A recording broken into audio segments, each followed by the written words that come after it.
லைஃப்பில் இந்த மாதிரி ஒரு பெயின்ஃபுல்லான ஒரு சுச்சுவேஷனை நான் ஃபேஸ் பண்ணதே கிடையாது. மனசு முழுக்க வலி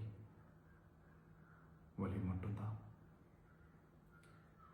இந்த சுற்றுப்பயணத்தில் என்னென்ன மக்கள் பார்க்க வராங்க, அதுக்கு ஒரே ஒரு காரணம் தான், அவங்க என் மேலே வச்சிருக்கிற அன்பும் பாசம்.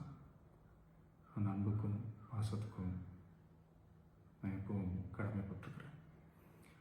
அதனால தான் இந்த சுற்றுப்பயணத்தில் மற்ற எல்லா விஷயங்களையும் தாண்டி மக்களுடைய சேஃப்டி, அதில் எந்த காம்ப்ரமைஸும் பண்ணிடக்கூடாதுன்றதுக்காக தான் அது என் மனசில் ரொம்ப ஆழமாக இருக்கும் அந்த எண்ணம்.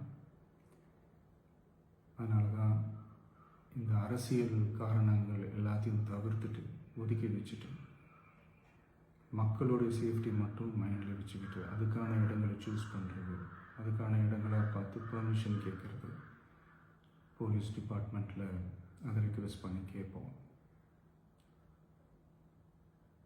ஆனால் நடக்கக்கூடாதது நடந்துருச்சு.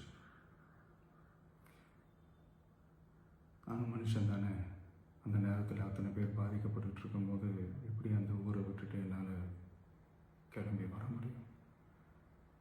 நான் திரும்ப அங்கே போகணும்னு இருந்துச்சுன்னா அதை ஒரு காரணம் காட்டி அங்கே வேறு சில பதட்டமான சுச்சுவேஷன்ஸ், வேறு சில சம்பாவிதங்கள், அந்த மாதிரி எதுவும் நடந்துடக்கூடாதுன்றதுக்காக தான் நான் அவாய்ட் பண்ணேன். இந்த நேரத்தில் சொந்தங்களை இழந்து தவிக்கிற அத்தனை குடும்பங்களுக்கும் என்னுடைய ஆழ்ந்த இரங்கலை தெரிவிச்சுக்கிறேன். எனக்கு தெரியும், என்ன சொன்னாலும் இது ஈடையாகாதுன்னு எனக்கு தெரியும். ஹாஸ்பிட்டலில் ட்ரீட் பண்ணிகிட்ருக்கிற எல்லாருமே சீக்கிரமாக க்யூர் ஆகி வரணுன்றதை இந்த நேரத்தில் நான் வேண்டிக்கிறேன். கூடிய சீக்கிரமே உங்கள் எல்லாரையும் நான் சந்திக்கிறேன். இந்த நேரத்தில் எங்களுடைய வலிகளை, எங்களுடைய நிலைமையை புரிஞ்சுக்கிட்டு எங்களுக்காக பேசின அரசியல் கட்சிகளை சார்ந்த நண்பர்கள், தலைவர்கள் அனைவருக்கும் என்னுடைய நன்றியை தெரிவிச்சுக்கிறேன். கிட்டத்தட்ட ஒரு 5 மாவட்டத்துக்கு பிரச்சாரத்துக்கு போனோம்.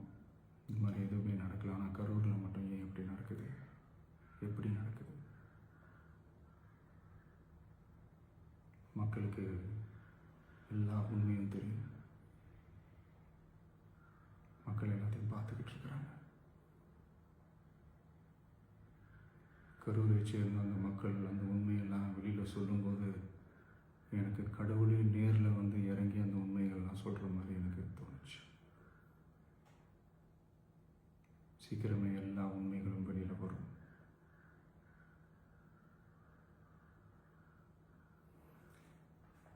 எங்களுக்கு தரப்பட்ட இடத்துல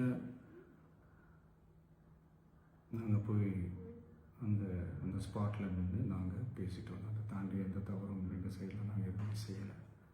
பட் இருந்தாலும் எங்கள் கட்சியை சேர்ந்த நிர்வாகிகள், தோழர்கள் மேலே எஃப்ஐஆர், அது மட்டும் இல்லை சோஷியல் மீடியாவை சேர்ந்த நண்பர்கள், தோழர்கள், அவங்க மேலே எஃப்ஐஆர்லாம் போட்டு இப்போ பிடிச்சிட்டு இருக்கிறாங்க.